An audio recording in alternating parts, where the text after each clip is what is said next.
Good evening or good afternoon and everything in between to all of you who are joining us between Florida and the West Coast, California, between Illinois or any place else in the world. Welcome. This event is sponsored by the Alexander Grass Chair in the Center for Jewish Studies at the University of Florida. My name is Dragan Kujundžić. I teach in the Center for Jewish Studies, and it is my distinct pleasure to introduce tonight's panel, Harriet Murav, Roy Holler, and Jack Cooglemas. I will introduce them in more detail a bit later. After introducing Amelia, introducing her volume, which is coming right in a week or two with Harvard University's press. The volume is called Songs in Dark Times, Yiddish Poetry of Struggle from Scottsboro to Palestine. This book marks a pinnacle at this stage of Amelia Glaser's many years of interrogation of Yiddish literature. I consider it to be a chance in my career that I met Amelia at one of our professional conferences in 2005. She had then just published her co-edited volume, Proletpen, America's Rebel Yiddish Poets, for which she translated poetry from the Yiddish and annotated it. For this volume, she received the MLA Fenya and Yaakov Leviant Memorial Prize in Yiddish Studies. With this volume, Amelia initiated what turned out to have been since, and no doubt will be in the future, an outstanding academic career which continued with a number of edited or monographed volumes, such as Jews and Ukrainians in Russia's literary borderlands, from the Shtetl Fair to the Petersburg Bookshop, or a volume she edited and published this year, Comintern Aesthetics. Amelia Glaser is Associate Professor of Russian Literature at the University of California in San Diego, where she directs Russian, East European, and Eurasian Studies program, as well as Judaic Studies program. Thank you, Amelia, for joining us and for participating in this event. I will say a few words about Amelia's book, and then I will ask her question and for her own introductory remarks. Amelia Glaser's book combines, in my mind, two types of endeavors, which for me stand out, but there are no doubt numerous important ones as well. It combines what Nietzsche would call an archival history of a period of Jewish literary history, unjustly not well known. Amelia lovingly and painstakingly unearths and brings to light poetry of authors writing in Yiddish, very often affiliated with the Soviet Union or the Communist Party, or with the interwar Zionism, but always oriented towards the burning issues of the 20th century. The Soviet Revolution, anti-Semitism, the Scottsboro trial, or the Spanish Civil War. To this archival work, Amelia adds a lucid and attentive critical and theoretical apparatus, making of it a creative history, uplifting it, showing its relevance in its own time, and the relevance for it for our modern day political concerns. In her interpretations of these authors, Amelia Glaser relentlessly pursues issues of political struggles, always attentive to the issues of marginalization to which these poets lend a protesting voice in Yiddish. In that, Amelia's work is, to use Shakespeare's terms, profoundly seasoned with justice. Amelia also translated their work And we'll read some of those translations of poets like Esther Chmieacher, Moshe Teif, Mal Kali, Peretz Markish, or Aaron Kurtz. The translation bringing to these poets by her love and care for faithful rendering.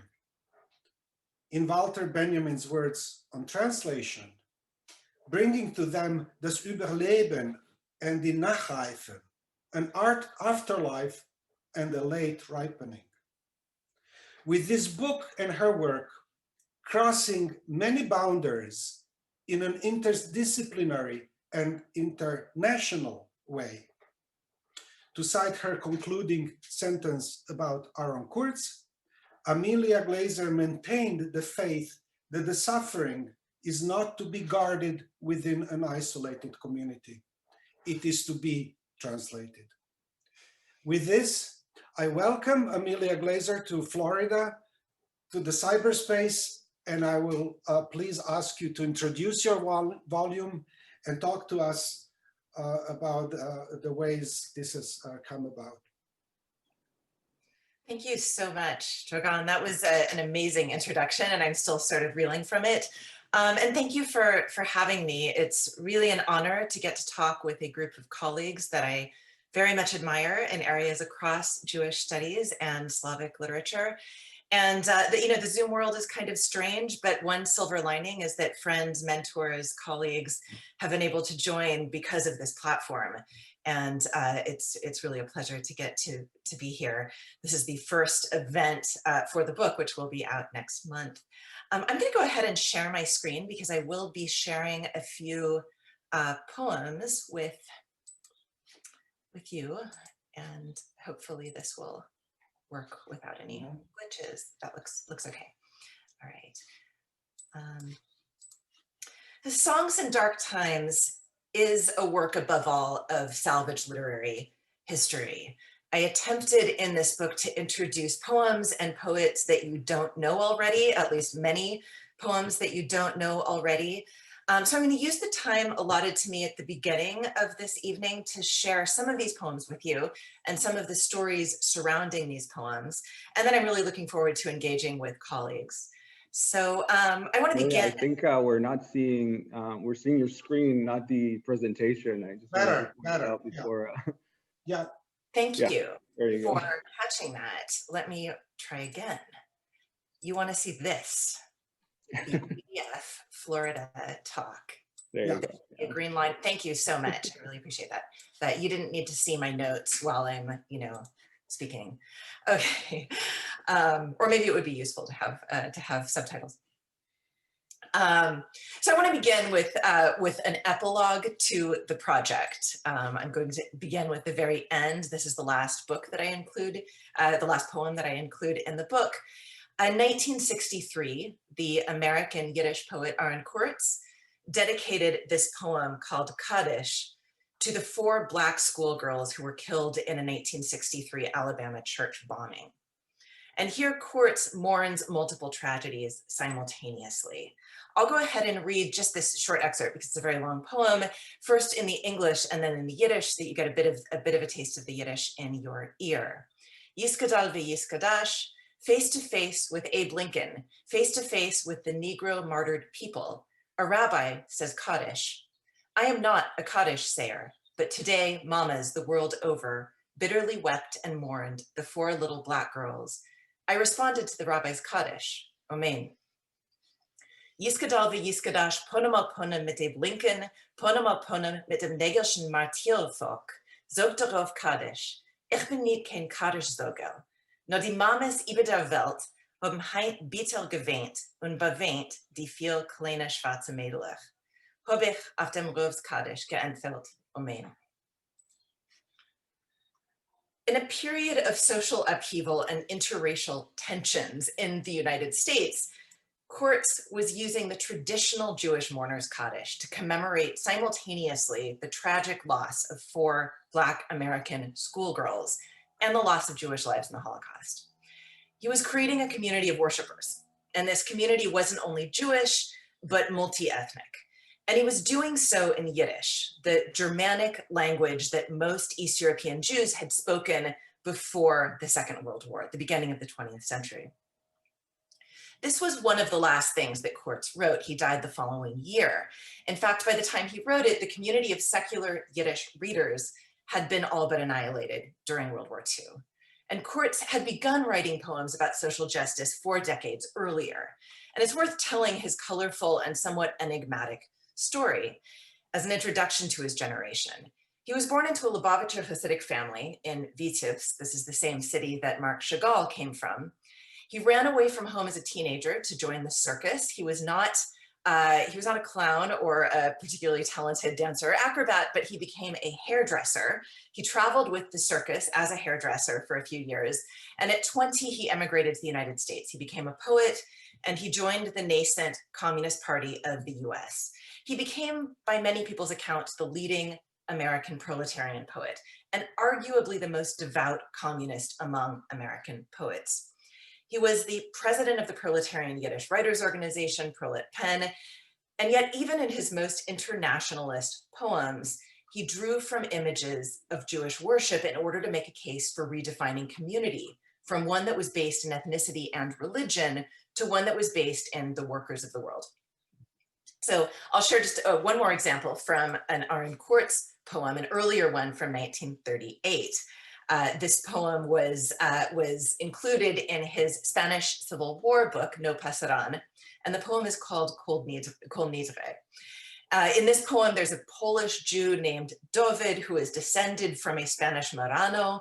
David finds himself fighting in the trenches of the Spanish Civil War alongside comrades of other nations, and together the volunteers are all singing the Kol Nidre prayer on the eve of Yom Kippur.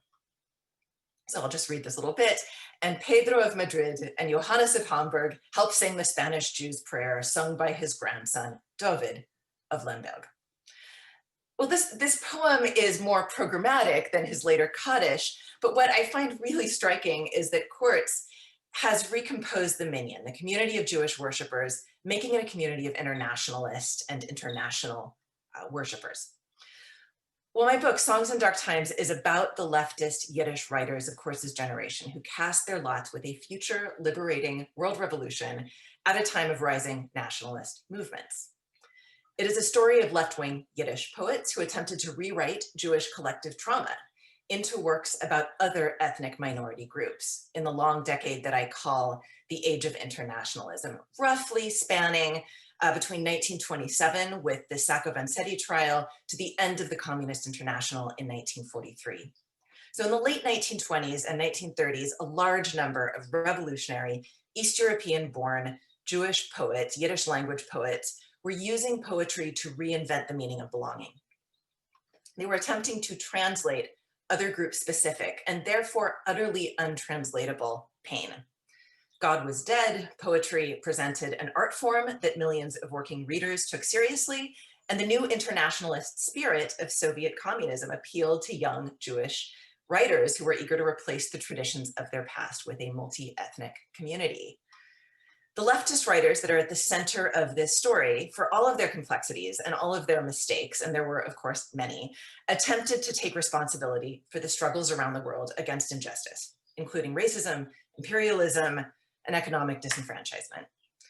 The Yiddish poets who published in left-wing journals in both the US and the Soviet Union during the long 1930s offer us a counter-narrative to a story of religious and ethnic insularity that's sometimes associated with Jews in both Eastern Europe and in the United States. These writers were engaged in a kind of worlding process that Feng Che has described in his 2016 book, What is a World? So they were imagining a future. They were using poetry to imagine their utopia. These revolutionary writers were proposing a radically new understanding of what community meant, of what us meant. If their parents and their grandparents had identified as Jews, they chose to identify instead as workers of the world. But the vocabulary for describing group belonging still came from Jewish tradition and from Jewish collective memory. Religious signifiers like Kaddish and Kol Nidre, as well as terms and images from literature and culture, ended up functioning as passwords that connected their Jewish experience to other people's experiences. And I will share with all of you that I originally was considering titling this book Passwords. I want to turn to another example of a poet who uses passwords to move between Jewish and non-Jewish. Amelia Dragan here, if I may interrupt. You didn't read it in Yiddish. Would you mind quickly going through this poem and read it in Yiddish? Oh, the Khmelnytsky poem? Sure, yeah. Yeah, this one. Yeah, just this. Of course. Yeah, thank you. Und Pedro von Madrid und Johannes von Hamburg helfen singen die Tfile von spanischen Jid, gesungen von Einikel David von Lemberg. It's a cheap rhyme, Hamburg and Lemberg. I don't know if that's loud, but it, yeah. We don't hold you responsible for it. Right. Well, you can hold me responsible.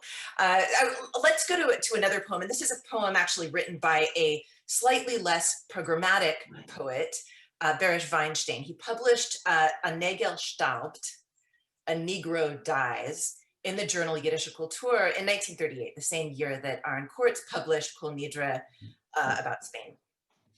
And I'll just read the very beginning of this one. A Negro in the middle of the field bleeds beneath a bright blade, dies one Tammuz day of a hot slaughtering knife. A Negel in Mittenfeld blutigt unter ein hellen Messer, starbt in a Tammuztag von a heißen Chalef. What Weinstein is doing here is he's actually bringing a lynching motif together with a pogrom motif. Weinstein wrote this poem and many others about lynchings in the midst of the Scottsboro case, which involved 9 Black teenage boys who were falsely accused of raping 2 white women atop a freight train. Later, the women came back and recanted and said that they had lied, but the trial dragged on for years.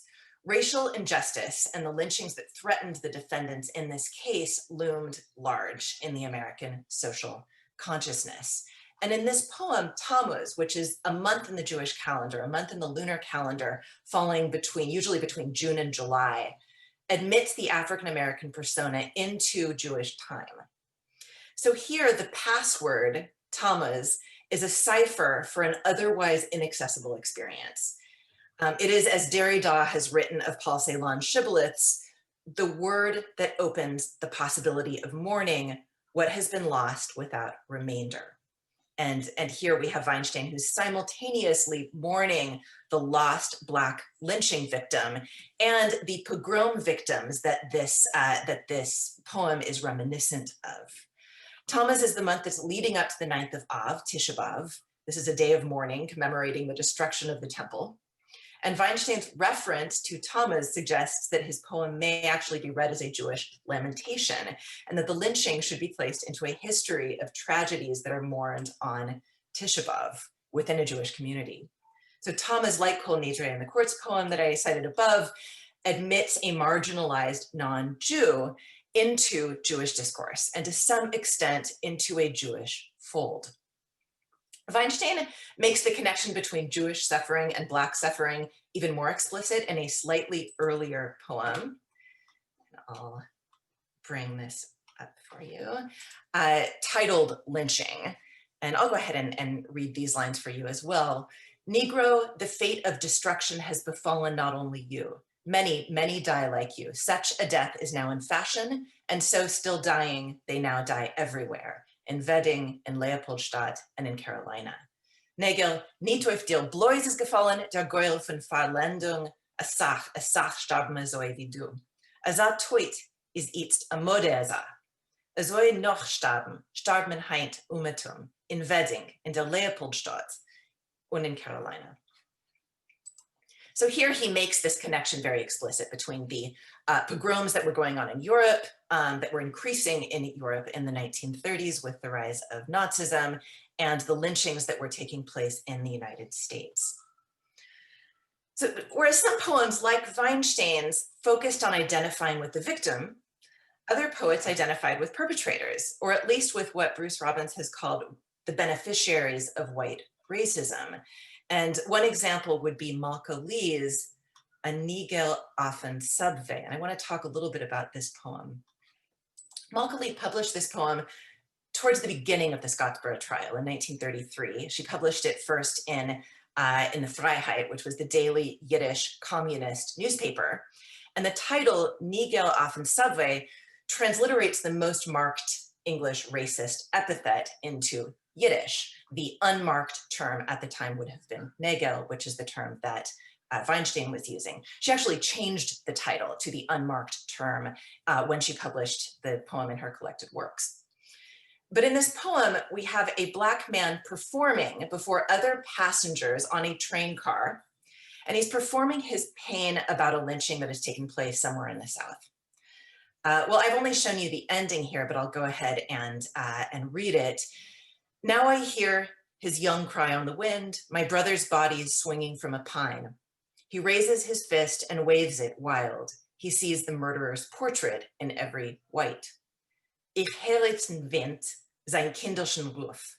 Eure Sosne wiegt sich mein Bruders Guf. Häubt sein Fäust und bellt sie wild, in jeden Weißen setzt dem Melders Bild. So this is a very different kind of identification. Here, instead of choosing to identify with the victim, Lee is choosing to identify with the perpetrators. The internationalist poetics that arose in the late 1930s and 1920s, and especially in the 1930s, was shifting a narrative about Jewish suffering towards a narrative of responsibility and even of implication. How should a Jewish poet speak out against injustice, both in and outside the United States? Michael Rothberg, in his recent book, The Implicated Subject, has responded to what Hannah Arendt has called the vicarious responsibility for things we have not done. And Rothberg proposes a view of memory and trauma that resists what he calls the either-or logic of the zero-sum game. Well, the internationalist Yiddish poets found themselves between a privileged minority and a privileged majority and a threatened minority. And what I find really interesting about the Yiddish poems of social justice in the 30s is that the poets developed a language to describe this liminal space, to simultaneously address the anti-Semitism in Europe and the struggles around the world against fascism and its various analogs. The long 1930s were dark times. This was a decade of extreme political polarization, economic depression. For some, it was a time of movement, whether to flee oppressive regimes or to travel to possible utopias, possibly just for a visit in some cases, still in the early 30s. And I want to return now to the cover of the book. I'm, of course, very excited to return to the cover of the book. Some of you might... Don't judge it by the cover. Don't judge it by the cover, but I do want to admire it, right? That, rightly so. Harvard University Press did a really wonderful job, I thought, with the cover. Yes, they did. It had nothing to do with the blouse that I was wearing in the picture that I sent them, which is exactly this color and one of my favorite colors. So some people will recognize the photo on the cover of the book, which is of Esther Chmieacher and the playwright Paris Hirschbein. And they were newlyweds when this photo was taken. This is actually a passport photo. In 1920, you could have a passport photo with your spouse, which I think is kind of cool. We can't do that anymore, as far as I know. Hirschbein was a very well-known playwright, author, theater director, universal superstar. And his wife, Esther Chmieacher, was much younger than him. I believe she was 18 years younger than him. They actually met when Hirschbein was on a speaking tour in Calgary. And this was in the midst of the Spanish flu pandemic. Hirschbein caught the Spanish flu. They didn't have Zoom at the time, so he, traveled around and caught the Spanish flu. He convalesced at the Chmieacher's home in Calgary and fell in love with Esther Chmieacher. The two got married, and they ended up spending a decade traveling around the world. They visited 6 continents between 1920 and 1929, ending with a visit to the Soviet Union in 28-29 and living on a Jewish farming colony in Crimea for 10 months there. Hirschbein wrote 2 books while they were there. He was a very fast writer, and Chmieacher edited many of the poems that she had written in East Asia, as well as writing new ones about the nascent Soviet Union. So the last poem that I wanted to share with you before I turn it over to my colleagues is this, this poem that Chmieacher published in the Soviet journal Goethe Welt, or Red World, in 1928. And she published this alongside another poem called May Song, or My Lied. I'll go ahead and read all of this because why not? Lives swarm, this is not the full poem, but it's a large chunk. Lives swarm on a pile of trash. Whistle me a song in the wind, in the void. Homeless hands find a home in the gutter. Hunger has ruined a crumb of a body. Here on the trash heap, the sorrow has grown. Somebody's life is bound to expire. Whoever has sinned against these hands, he has plucked and dishonored this life. So I've tried to kind of catch the rhythm in my translation, but I'll go ahead and read the original as well. Roeien zich levens af bergele miest, pfeifel a liedmiel in wind en in wiest, Rienstok is heim voor heimlose hand, brekele goof hat hunger verlent, hat zich der wee af een misbag gemeld, en met zijn leven is oisgeen bescheld. Wers hat gesindigt an kegen die hand, der hat das Leben geflickt und geschenkt. So this poem, something that struck me immediately about this poem on the border of China was that the image that Chmieacher repeatedly uses for the suffering in China is the Miesbag, or the trash heap. For leftists, this would have conjured a couple of different things. It would probably have conjured Leon Trotsky, who in 1917 allegedly referred to the anti-Bolsheviks as, relegated them to the trash heap of history, the Svalki Historii. But a Miesbag, a trash heap of human body parts, had also become, by this point, a password for early 20th century anti-Jewish pogrom violence. You see references to trash heaps in two significant pogrom poems, which were quite well known, both Chaim Nachman Bialik's Hebrew language 1903 Be'ir HaHaraga, or In the City of Slaughter, about the Kishinev pogrom, and Peretz Markish's 1921 Die Kuppe, or The Mound, a Yiddish language poem. And what we find in Chmieacher is a poet who's cultivating an internationalist identity at the very beginning of a period of leftist internationalism. And publishing her impressions of China in a Soviet journal in 1928, she was demonstrating the potential of a Jewish poetic tradition to promote empathy and solidarity across ethnic boundaries. And it's worth recalling that wounds and scars are, at least according to Derrida, the ultimate passwords. And here the trash heap is what causes the wound and scar and what calls attention to it. So if modernist writers like Bialik emphasize the particular as a case study for the universal, the internationalist poets like Chmieacher in the 20s and 30s, late 20s and 30s, were borrowing passwords and devices developed to describe Jewish communities by the modernists, and then they were applying them to a pluralistic worldview. Chmieacher, with her heap of doomed lives, is creating a new manifestation of a Jewish literary lineage. So I'll go ahead and wrap up with just quickly, I'll go over the chapters. Each of the 7 case studies that make up this book highlight Yiddish poetic representations of a highly politicized struggle facing a distinct national or ethnic group. So the chapters deal respectively with Sako and Vansetsi, that's the introductory chapter, China and Crimea, then Palestine, Scottsboro, the Spanish Civil War, Ukraine, and finally the renewed emphasis on Jewish themes during World War II after the Hitler-Stalin Pact. And each of these chapters revolves around one or more passwords. These are untranslatable terms that transmitted Jewish experience to other groups' experiences. And these terms reorganized and recategorized group belonging in the process. So for example, Tammuz for Weinstein and his lynching poem, Kol Nidre for Kurtz, and Miesbag for Chmieacher. So the book is on the one hand a story of young poets who chose to cast their lots with the Communist Party or as fellow travelers with the party, with this dream of ethnic and national equality despite an increasingly strict party line and increasingly loud voices of dissent outside the Soviet Union. But it's also the story of the changes that were wrought on a newly mobile, transnational, Yiddish-speaking community by the tumultuous 1930s. And this is in many ways a tragic story. I read it as a tragedy. It's a story about idealists who gradually were driven from their dreams of universalism toward ethnic isolation. You know, spoiler alert, after World War II, leftist internationalism changes completely. Yiddish poets in the Soviet Union and the United States, as well as elsewhere, started to turn inward. They started to mourn the genocide that had taken place in Europe.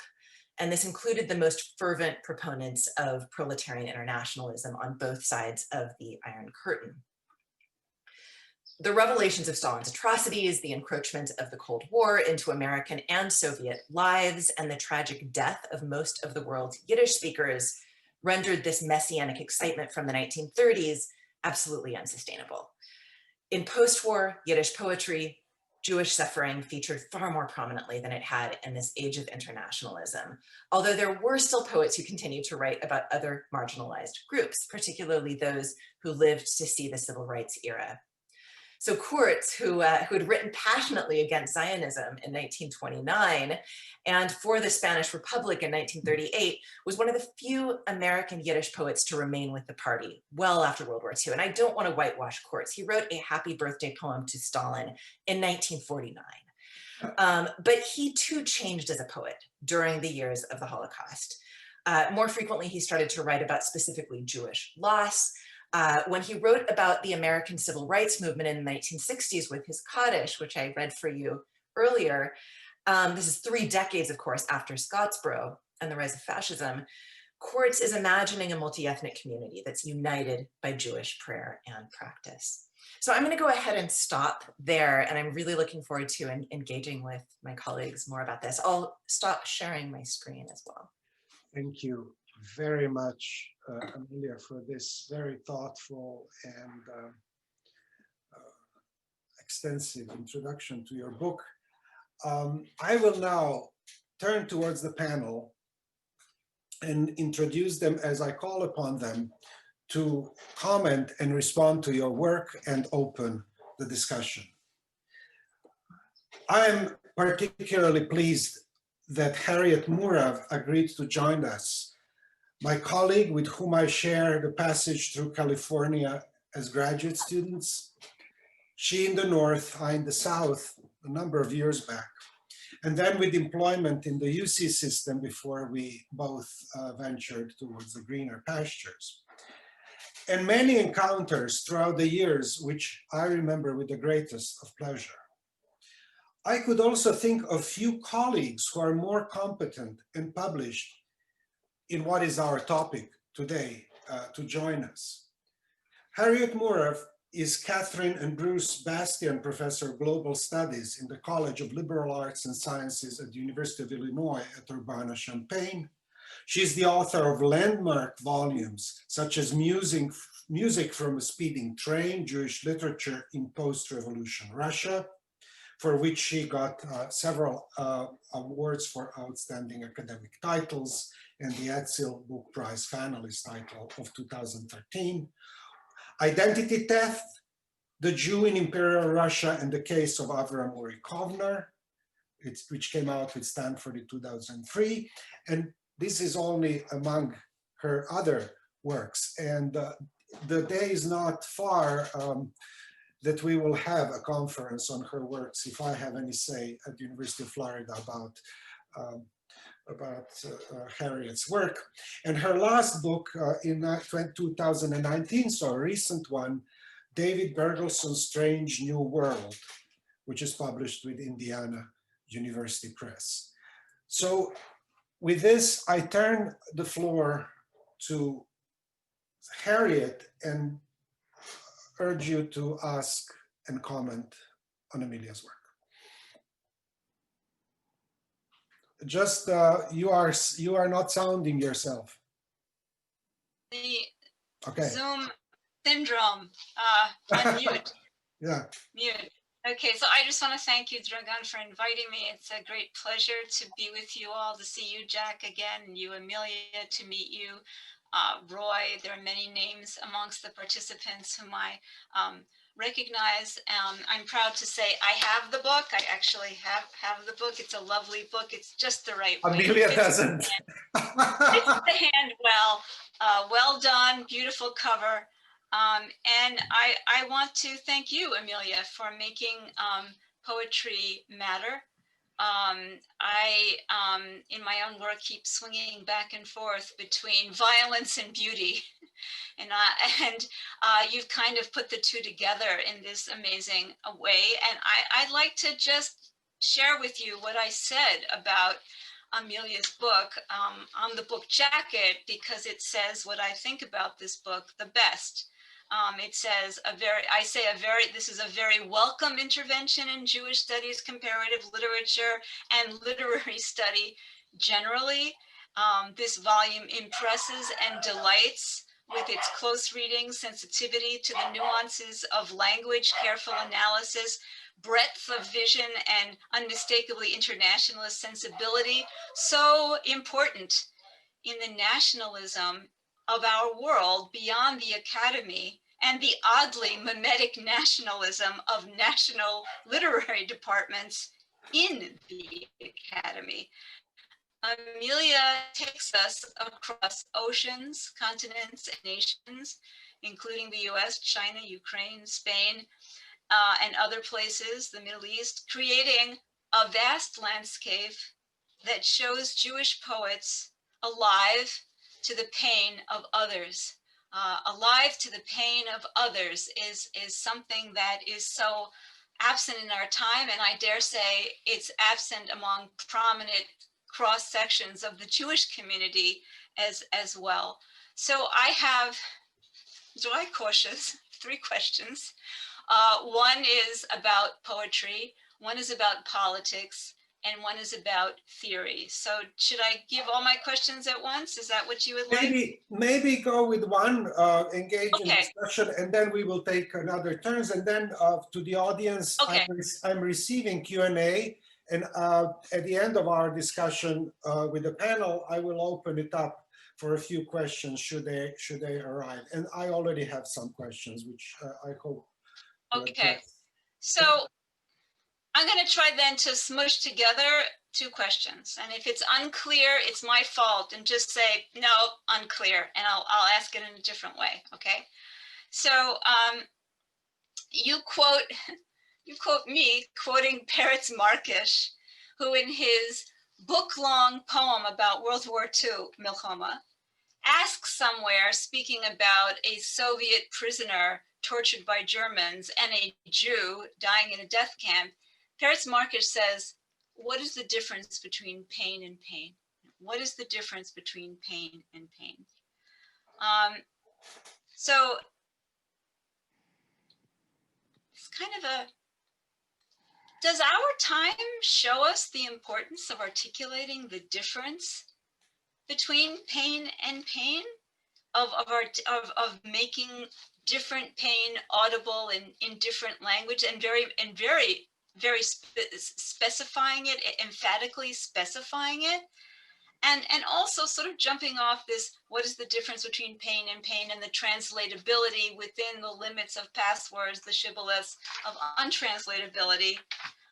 What do you think of, hi Saul, what do you think of Saul Zaret's argument for the merits of untranslatability as a way of responding to, are we taking a little risk when we say there is no difference between pain and pain? And that, I'll leave it at that.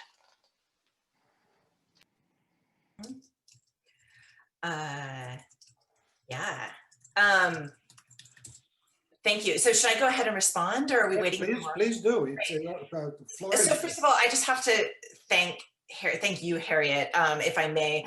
Harriet not only read the book to blurb it for me, which I was really grateful for, but actually read the book when I was workshopping it in a manuscript forum before submitting it for publication. And I owe a debt of gratitude to you for your really wonderful comments on the book at the time, together with our colleague, Mark Kaplan. And it pushed me to think about many of these things in different ways. So yeah, this difference between pain and pain. And when you ask, if I can just clarify, if our time articulates this difference, you're talking about now, the 21st century? Okay. I'm talking about our present political moment. And let's take, for example, Black Lives Matter, which I ardently believe in. And so Markish is saying, what is the difference between pain and pain? And we're saying Black Lives Matter, Black pain is distinct, which seems to me very important and seems in a way a challenge. And maybe poetry does things, of course, poetry does stuff that slogans can't do. So I'm wanting you to think a little bit about how poetry navigates that problem, which I think you do in the book already. Yeah. So yeah, I think Here's what I would argue. I think at the time, there was what these writers were doing, they were in some ways they were relativizing, right? They were saying, well, there's this pain and there's this pain, and we're going to sort of try to translate between them. On the other hand, I think the most sensitive among them were being very careful to try not to do that. And I think that's what Marcus is getting at, right? You know, we have our own pain. We each have our own pain. I see the Black Lives Matter movement as aiming for something similar, aiming to reject a relativist understanding of suffering or a competitive victimology in order to say, let's talk about this particular pain and this particular crime at this moment in history. If we talk about everybody suffering, then we never will. Then we're never going to as a community of Americans, let's say, we're never going to sit down and talk about that, that crime and that associated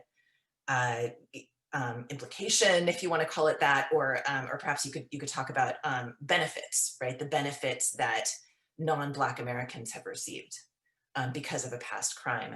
And I think this is something that we're struggling with right now. And in many ways, it is a return to a conversation about recognizing the uniqueness of individuals' suffering. But I think, I think what the writers in the 30s were trying to do was talk about how there was a lot of suffering going on and shift the conversation about that suffering from, but I've got this suffering too, and let me go back and talk about mine, to something else. I think it was a difficult shift to make, and sometimes it fell flat. But it was a shift that people were attempting to do, where, let's say the 1910s and 1920s, you see in Yiddish poetry a lot of attention to pogroms. Pogroms were terrible. They had happened during World War I, especially. Everybody was sort of, kind of trying to come to terms with this, and it was a moment when modernism was thinking about the nation or the ethnic group, and by the 1930s, it was time to kind of take those tropes and look at others. So while that can sometimes look like there's an equalizing or a direct translation or a relativizing, I think that the impulse was to move away from one's own pain, if that's an answer. Thank you, Amelia. Let me address now Roy Holler. Roy, put your mic on. You're not on. Okay. Who is assistant professor at the University of Florida in the Center for Jewish Studies and in the Department of Languages, Literatures, and Cultures. He got his PhD in the Comparative Literature Department at Indiana University under the title, All Things Must Pass, Negotiating Identity/Difference in Modern Hebrew Literature, which he defended this year. Now, like Amelia 15 years ago, Roy is also someone who has already been recognized as offering a great promise to the discipline, and was awarded the Salo Baron New Voices in Jewish Studies Award from Columbia University and Fordham University. And you can blush all you want, Roy, but you deserve this praise. The award was created in connection with the Rabin Schindler Postdoctoral Fellowship in Jewish Studies at Columbia and Fordham to recognize the outstanding quality and promise of scholarship in Jewish studies. And Roy will be delivering a public lecture in New York, if COVID allows, next spring in connection with this honor. So I turn to you, Roy, and Roy has a dual interest in Jewish studies, Israel, and third area of interest is African-American studies. And he was, again, a perfect, this is like stars coming together. Perfect fit for this panel, given his interest in both African-American studies, his knowledge of Yiddish and Israel context of this poetry. Thank you. Thank you so much, and thank you for having me here. It's really an honor to be a part of this talk, and I mean, it was such an exciting read for me. It's really a whole new world. I'm not well versed in Yiddish poetry, and I think your translations, the poetry, I mean, it's lovely. The translations really make them shine. And then the commentary and the historical context is enlightening, you know, not just as an academic book, right? If we have members of the community, I think this is a very important and invigorating and interesting read. And then especially for me, like Dragan said, kind of working in this intersection of, you know, Jewish, Israeli, and African-American culture. And your chapter, Angry Winds, which I think I'll talk about first, kind of representing Israel here, you know, describes this, the 1929 riots, and it really made me face my own upbringing in Israel, kind of my own collective knowledge, and how my own consciousness was shaped through which passwords, you know, those words that you call passwords. So for those in the audience, the chapter discusses the Yiddish party poets facing existential crisis and with Zionism, right? This approach which promotes a nation state for the Jews in Palestine, and then kind of writing poetry arguing in response to these riots that took place in late August 1929, right? This explosion of a long-running tension between Arab and Jewish population that really escalated into waves of harsh violence. So you talk about how poets were torn, you know, how Yiddish poets were torn, whether to describe this kind of choosing the classic Jewish password pogroms, right, or then the parties and the Arabs' preferred word uprising. And then, you know, in Israeli consciousness, these were not pogroms, definitely not uprising. I mean, you know, in state history books, the Arabs had nothing to uprise for. But then instead, you know, it's titled with a Hebrew word, me'oraot, right, events, and then followed by the Hebraic calendar year. So these are specifically me'oraot talpat, and this word is kind of in between describing, you know, a festival, a me'orah, and a stroke.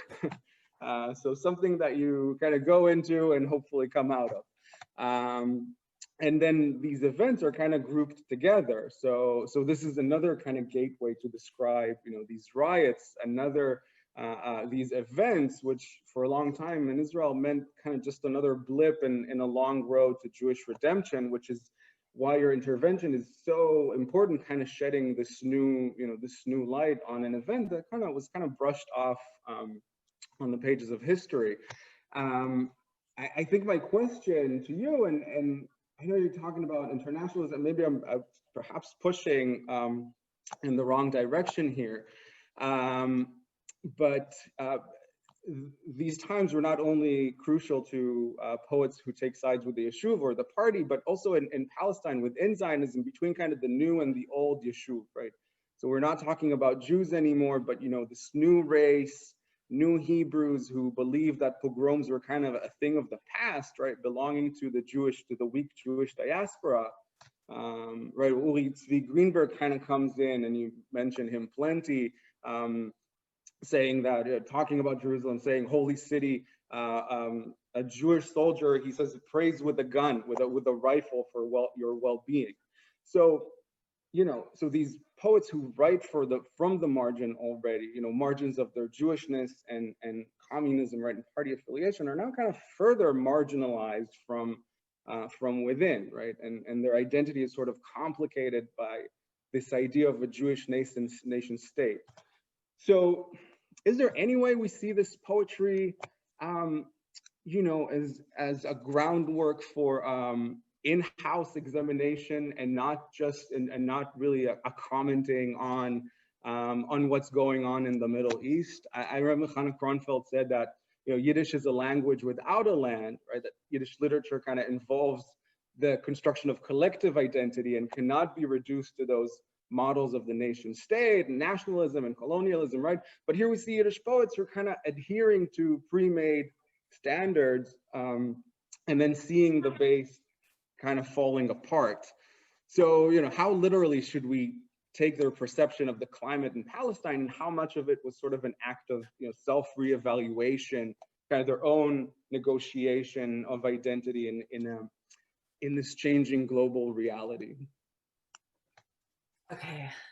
Wow, that's yeah, there's so much there. And I want to just think before I answer. So I'll just preface this by saying 1929, late August 1929 was the disturbances, right? The whatever you want to call these, the pogroms, the uprisings in Palestine. And this was a series of violent clashes. Began with violent clashes in Jerusalem, spread to Hebron, which was the sort of the major tragedy because many innocent civilians were killed by angry masses. In the end, you had a large number of Jews and Arabs who were killed. Most of the Jews who were killed were killed by these masses, these sort of mob scenes, and most of the Arabs that were killed by people in uniform, mostly by British sort of officers. You do have a situation, again, this is sort of, it goes back to the situation of pain and pain, right? The situation of relativizing. Does relativizing help at all? Or do we at some point need to sort of sort out where we land, as thoughtful individuals? So this is a very, very tough moment for the Jewish community on the left, because even the far left, the Communist Party, wasn't sure exactly where they stood at the beginning of these events. At the beginning, you have the front page of the Freiheit saying, "Pogrom in Palestine. This is terrible. Many Jews have died." And then a few days later, you have the Freiheit walking back and saying, "Oh, it's not a pogrom. It's an uprising. We welcome the Arab uprising." As they're getting mixed messages from Moscow. What's interesting, what I noticed, and I went back and basically, felt like I was living in 1929 because I was reading through the Freiheit, and then I was reading through Tog, the more centrist paper, and then I went and read Sovetish, not Sovetish Heimland, but Emes, the daily Yiddish version of Pravda in the Soviet Union. And Emes actually still called it a pogrom much longer than the American Freiheit did. So the Americans were going a step further in their welcoming of this as a kind of revolution. But what you have going on is a confluence of several things. The third period had started a year or two earlier, and that's really the beginning of this period of internationalism within the Communist International. And the third period was a time when it was a sudden, I don't want to say far left, it was a kind of far left turn towards communism, in that anybody, if you weren't with us, you were against us. If you were a socialist, you were a fascist. But the other piece about that third period is that there was a welcoming of anti-colonial struggle as proletarian struggle. So you have agrarian groups, and within that, you end up also having some religious uprisings being welcomed as potential workers' struggles.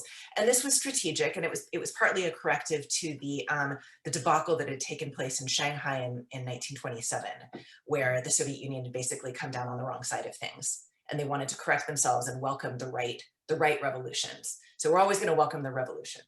Again, I'm not a political scientist, I'm not a political historian, but this is the backdrop for all of this, and it was incredibly complex. The conversation that I'm looking at with this chapter about Palestine is a conversation between leftists and leftists.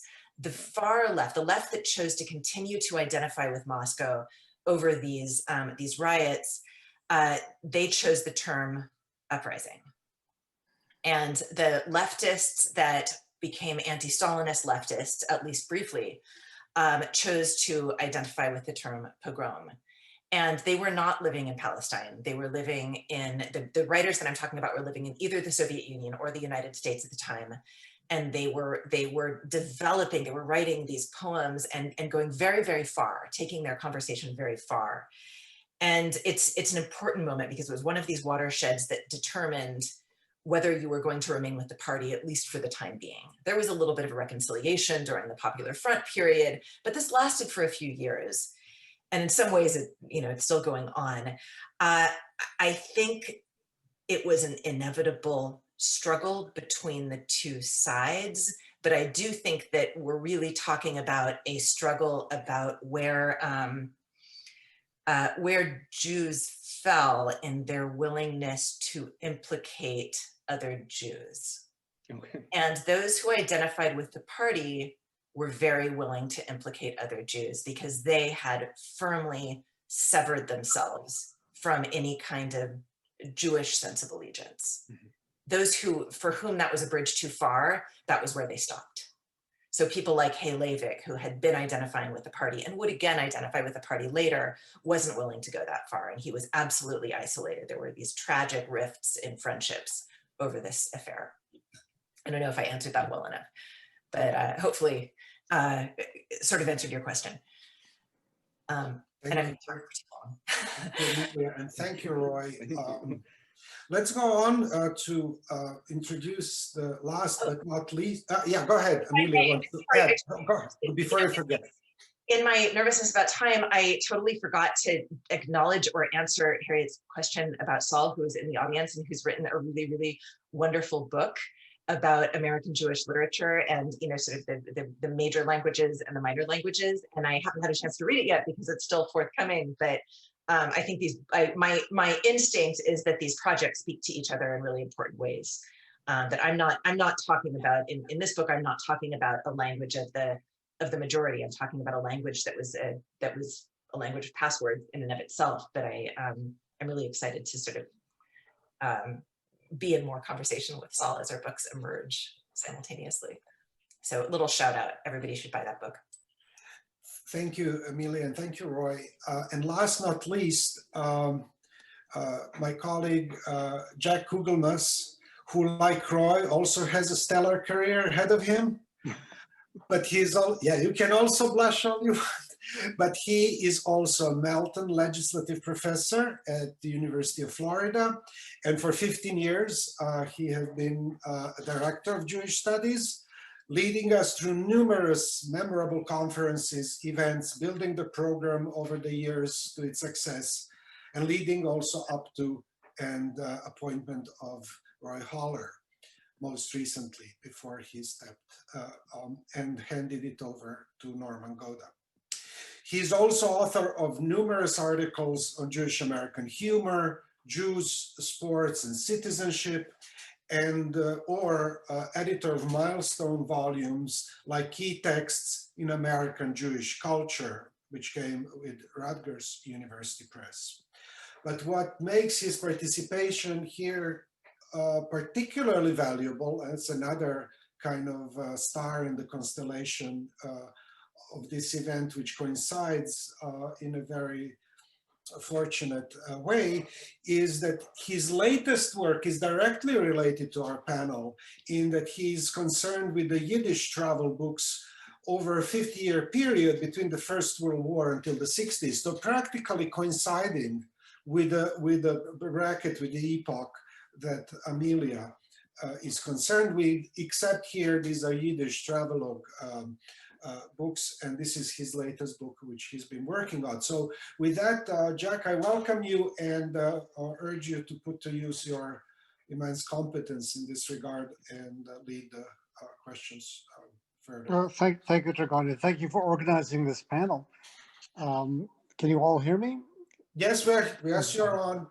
All right. So I did want to say, you know, I've also the contrast in what I'm working on and what Amelia is working on, and you know, is my work is on the medium brow literature, and Amelia's is on highbrow literature. And which is how I define poetry, how I think of poetry. And that takes me to something that I really want to know about. Amelia, one of the things that's very impressive about you is your language skills, right? You're a Slavicist, you work in Russian, Ukrainian, and Yiddish. I don't know what other languages, I'm sure that. Anche parla italiano, coramente. How do you do that? It's like... So it's very impressive. But I wanted, it's going to, I'm not just complimenting you, it's I want to take us to a serious issue. So you're focused primarily on the content of the poems and how they fit into social justice issues. But I'd like to take us back to what poetry is, I think, fundamentally. It's about language, about the playfulness of language. Why do people write poems rather than prose? I mean, there's certain things you can do with poetry that maybe are a little more difficult to do with prose in terms of this kind of playfulness. And I mentioned to you before that, that playfulness was so apparent in Moshe Nadir. I really fell in love with him just looking at the snippets that you presented, even despite his obnoxious personality. It's like he's entitled. But I want to take it back to you. I'm going to formulate this a little bit in the question. When I first studied a little bit of Yiddish poetry in graduate school, one of the things I was told by the professor was that Yiddish is particularly noted for its excellence in poetry, more so than any other genre. Is this true? Is it true or not true relative to Russian or Ukrainian poetry? I'm assuming that part of the milieu in which fostered Yiddish poetry has to do with the broader Slavic emergence of literature, and what kind of impact that would have had upon Yiddish writers, Yiddish thinkers. Anyway, I'm going to shut up for a moment and let you. The other thing I want you to do, I'd like you to take a poem. I'd like you to read it for us in Yiddish.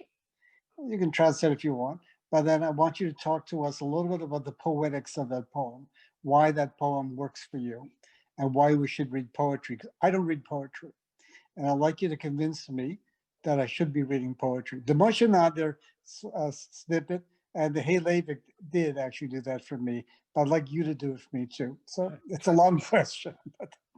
Thank you. Go ahead, Amelia. Thank you, Jack. I'm just unmuting myself. Yeah.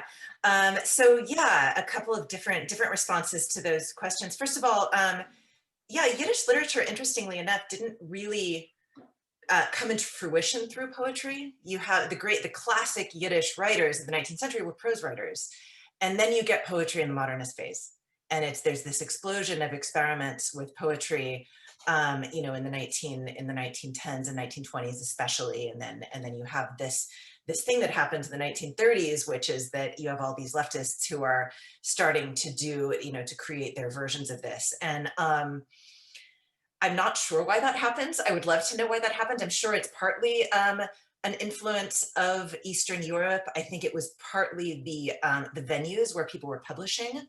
You call this highbrow literature, but these proletarian poets were publishing in newspapers. So it may have been a highbrow genre, but it was, it was coming out together on the same page as the political cartoon, kind of illustrating the daily news. And it was wait. So you're saying that Kurtz's ode to Stalin for his birthday was not a highbrow?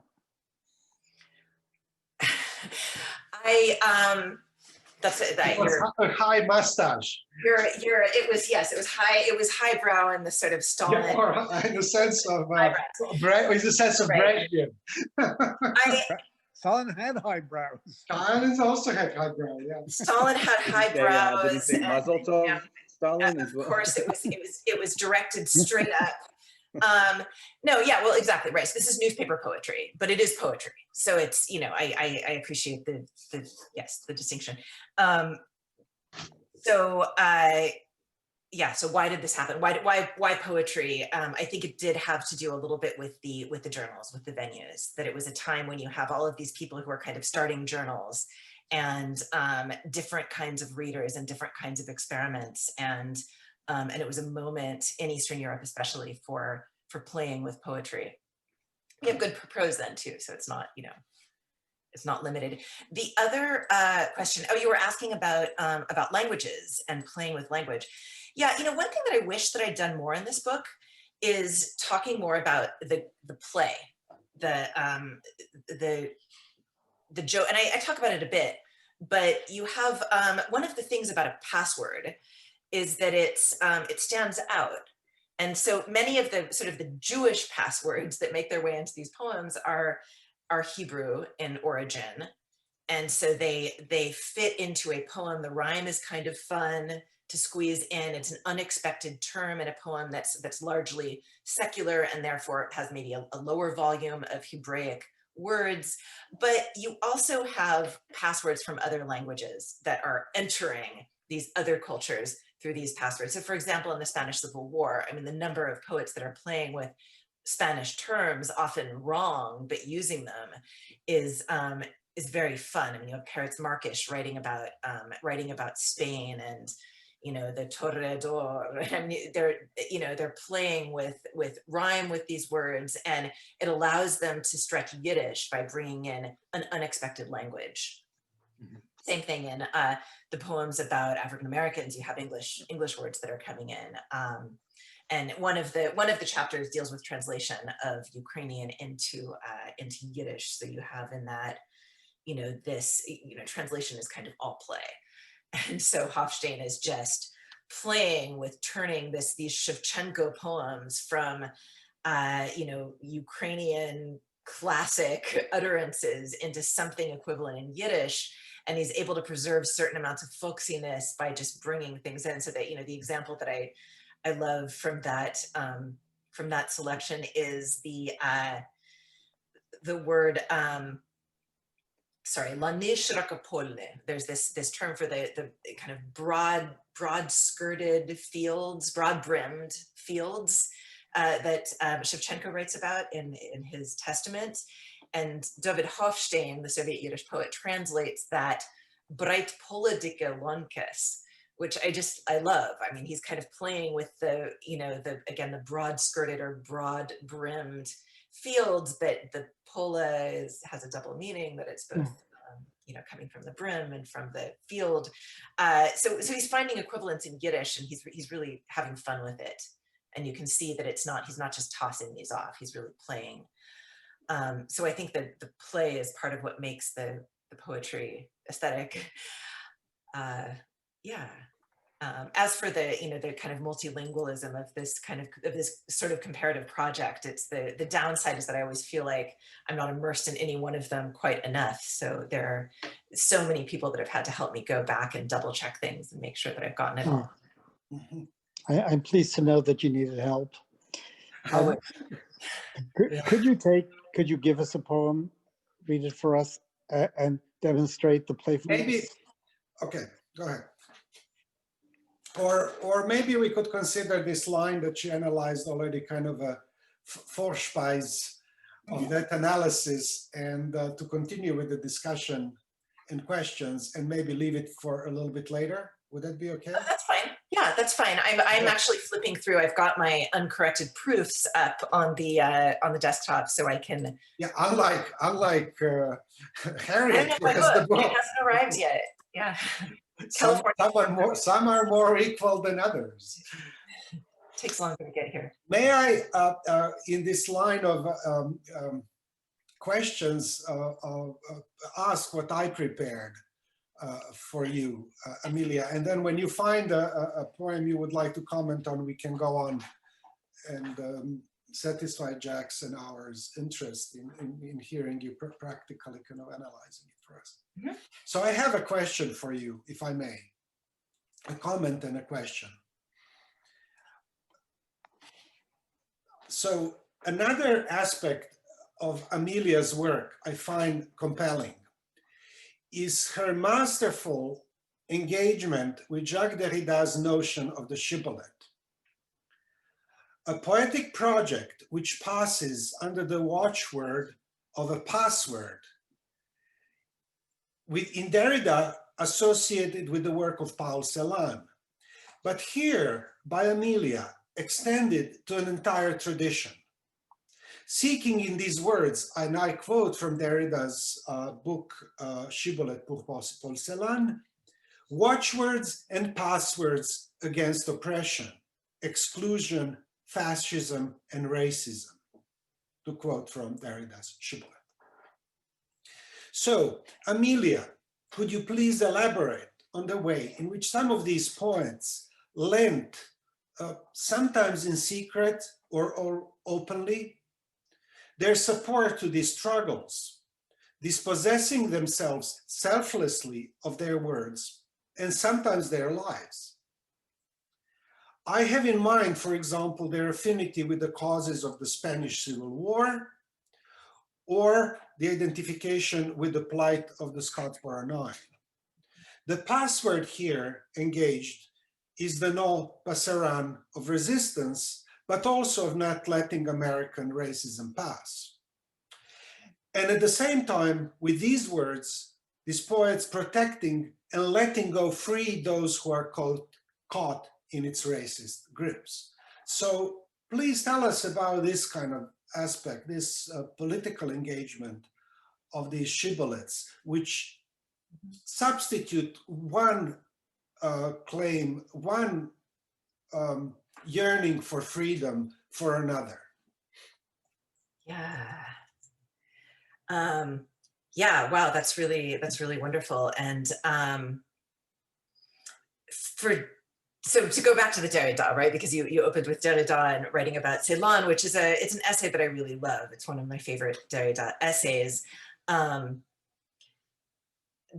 kind of talks about the shibboleth in terms of aporia, right? This you know, inability to get through, this impassibility, right? Something that's you know, you can't cross over, and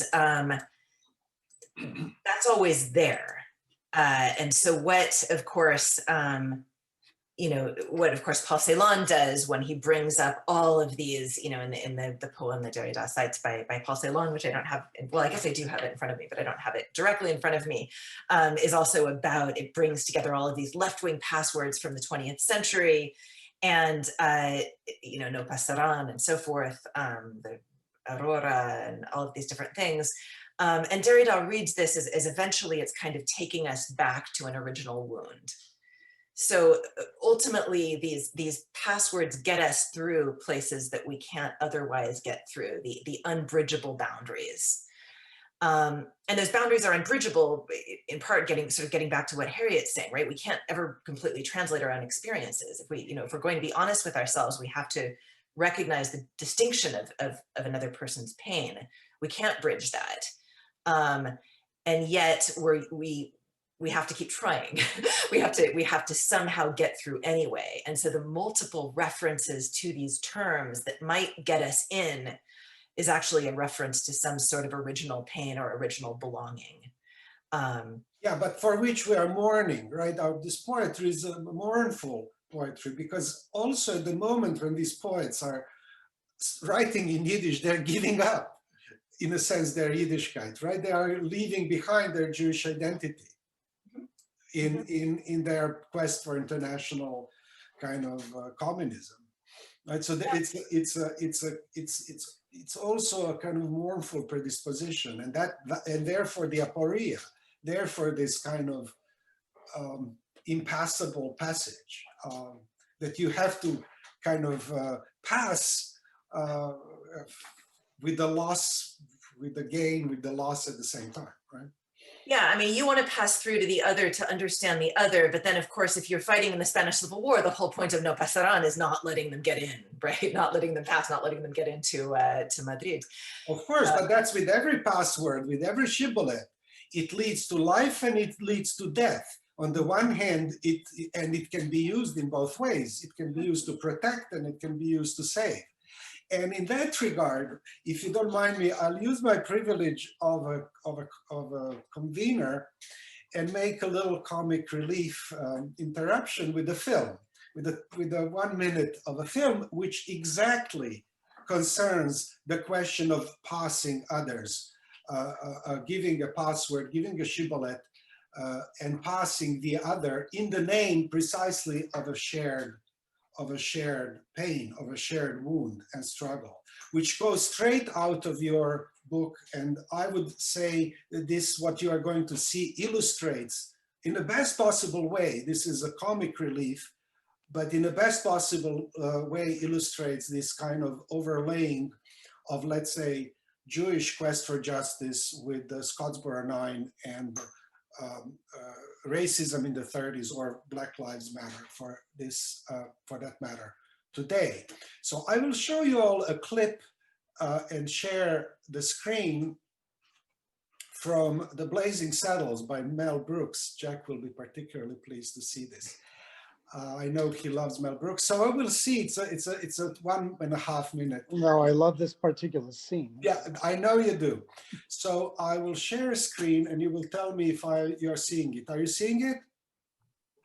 No. Not unless you become Mel Brooks. No, I'll have to share the screen. Okay, share. There we go. Okay, now here it goes. This one is, it's worth actually showing it with the preceding scene in which Richard Pryor and Bill Wilder are talking to each other. But this one was sharper to reproduce, and it has translation. Schwarzes. No, seid nicht Meshuggah. Laws im Gain! Kappa walk, it's all right. Thank you. Thank you. Thank you. Be gesehen, take off.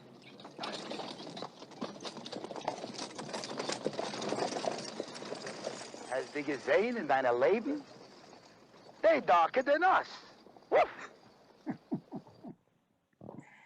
And then Richard Pryor says, and the rest is history. The following scene.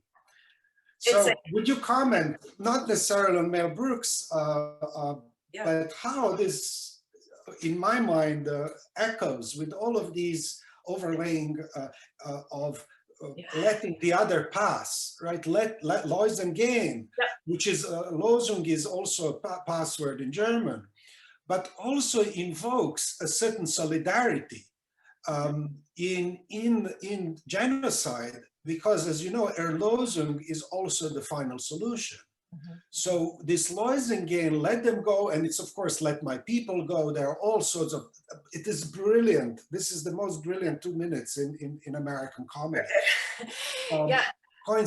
Just overlays all of these kind of trajectories, historical, but also political of the moment, right? Yeah, no, it's an amazing scene. It's an amazing moment. I kind of see it also as Mel Brooks with his calling card, right? That he's reminding us that this whole story is mediated through him, and that he is, his language, his story. He's telling this story, and he's telling it in Yiddish. And this is really just a Yiddish. This whole thing is just a Yiddish parable. As an Indian chief. As an Indian chief, but that's yet another layer of genocidal solidarity in genocide. I mean, this is amazing how he manages, right? In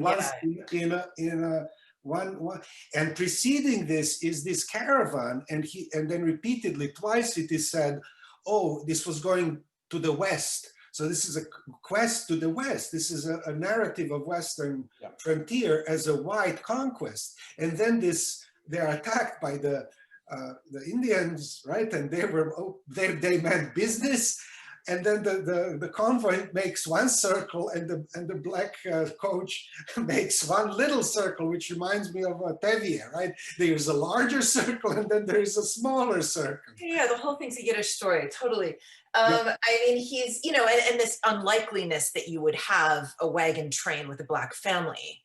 It just, it's about the difference of migration patterns and the utterly different American story that this family fits in just as well as, a Yiddish-speaking Indian chief. It doesn't, none of it makes sense. But the fact that this is in Yiddish is, of course, a password to those who want to listen to it, to those who can hear it, those who can understand the Losum Gain, that this is Mel Brooks's, little joke about how well he fits in.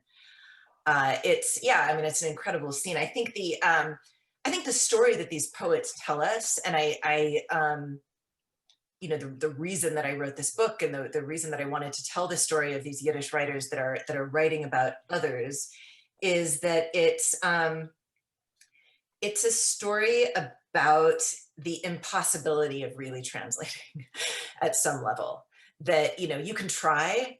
And it's worth looking at the people who have tried to see how they've tried and what sorts of creative things that they've used in order to try to get into that experience. But ultimately it is a, you know, an impasse, right? It is a kind of aporia. And I think that's the, you know, that's one of the reasons that it ends. And you of course have these continued efforts. You have to keep trying. If you don't keep trying, what's the point, right? What's the whole point of living in a society?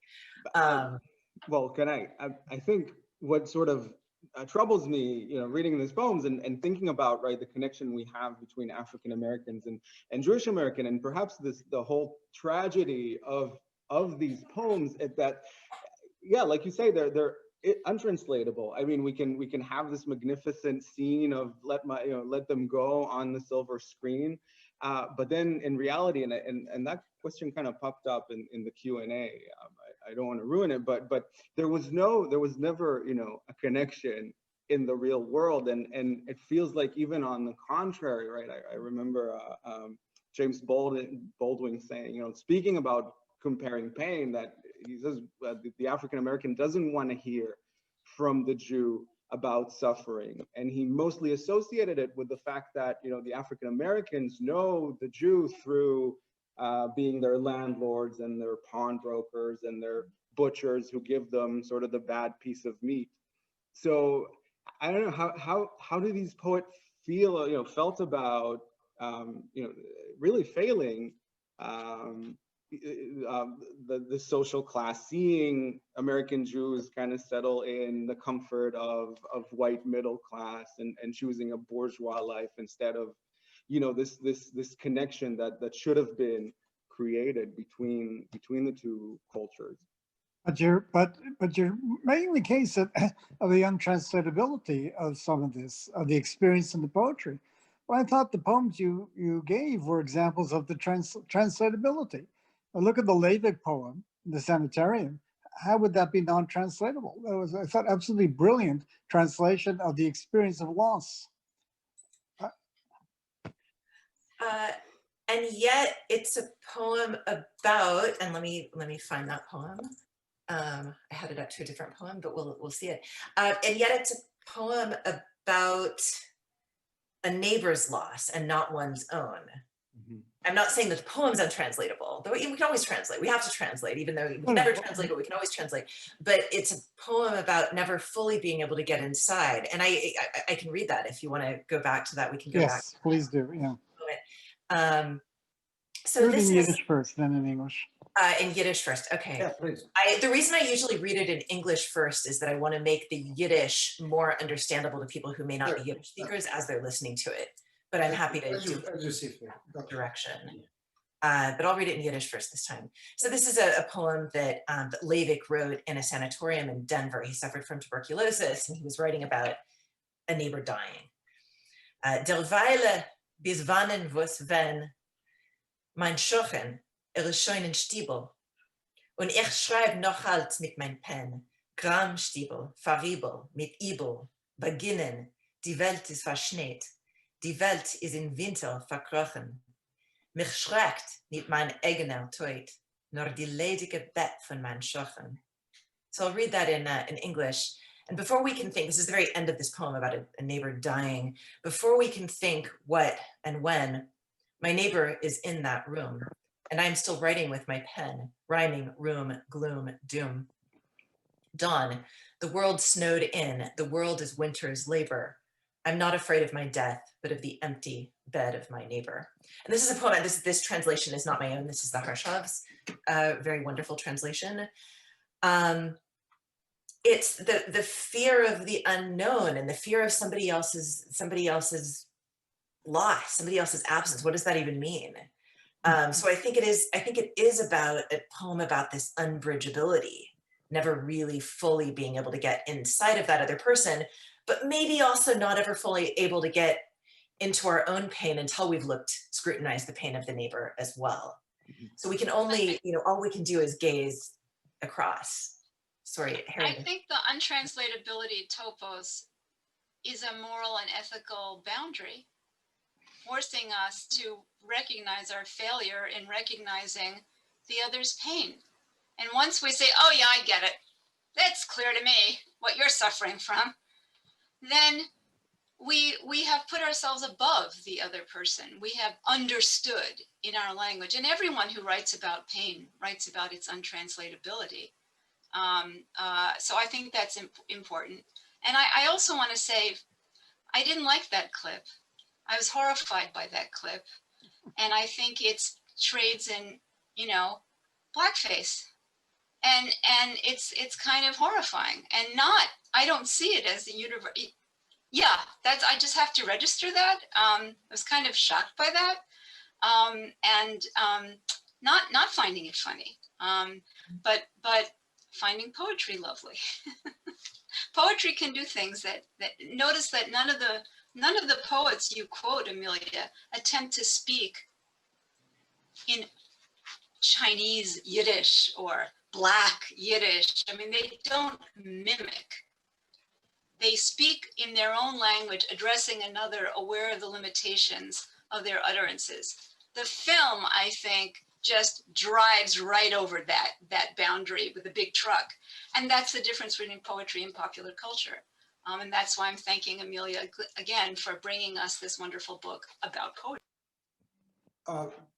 I will not go into, I would like Amelia to give the final words, but let me remind you that, you know, every shibboleth can hurt and can save. There is no word which doesn't kill. And this appropriation or borrowing of the face of the other can lead to recognition of the fragility of the other in Levinasian sense, or it can be appropriative. You know, the debates about, you know, jazz singer. Well, there are those who criticize it severely, but there are those who think that woe of one race speaks through the face of another. And I tend to be the one who don't necessarily think this appropriative. Appropriation is always possible, and it's inevitable as soon as you address the other. The question is how you use it. Do you use it to hurt this other or to use it to let him go? And in this scene, there is an unequivocal which direction. Also, that scene was not blackface, it was red face. Well, in this case, red face. In this case, red face, darker than other. There are overlays of many faces here, including the vulnerability of the Jewish margin, speaking on the margins of the West white, you know, dominant narrative of the quest of the West. So I think there is a space for discussing here rather than immediately taking offense. One should maybe, before being offended, reflect a little bit of what is possible. Well, I will say that I teach a course on the representations of race and ethnicity in American and Soviet film of the Cold War. I'm actually teaching it right now and just taught the jazz singer last week. And that's a film that, you know, you have to teach that film and you have to discuss it and you have to talk about it. And it's absolutely appropriation when you talk about what Al Jolson was doing with blackface. I would argue that it's also appropriation when you talk about Mel Brooks, and I can't really teach Mel Brooks. I don't think that that's something that I'm able to do because the humor goes over the social message. It's not something I'm willing to share with my students, although I do appreciate this moment when he inserts the Yiddish. But I've thought a lot about whether these poets are appropriating.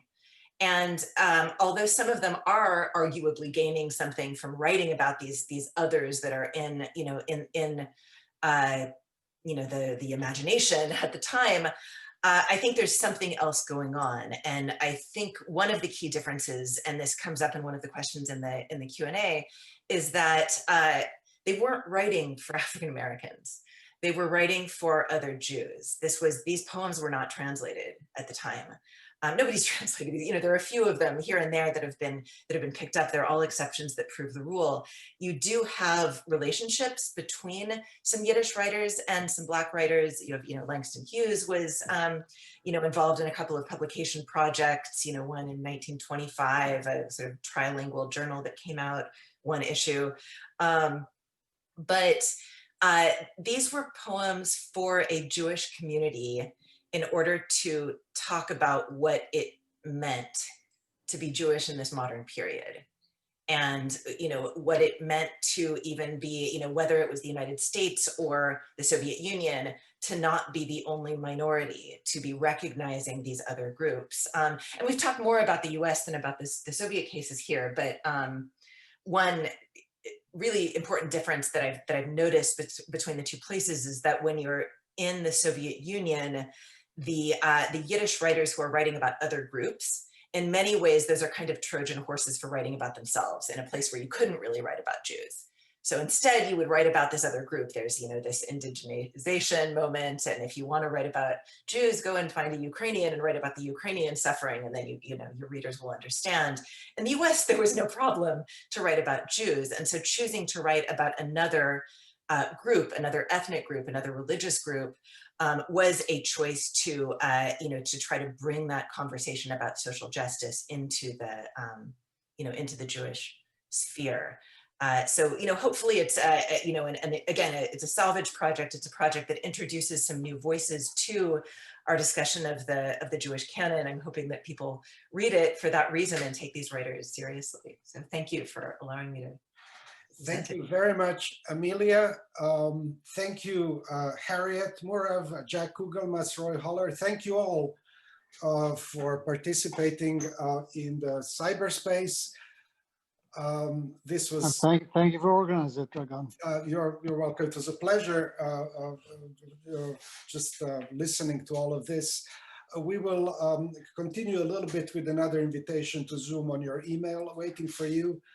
But I want to thank you from the bottom of my heart. Abi gesund. Thanks so much. Appreciate it. Thank you. Thank you.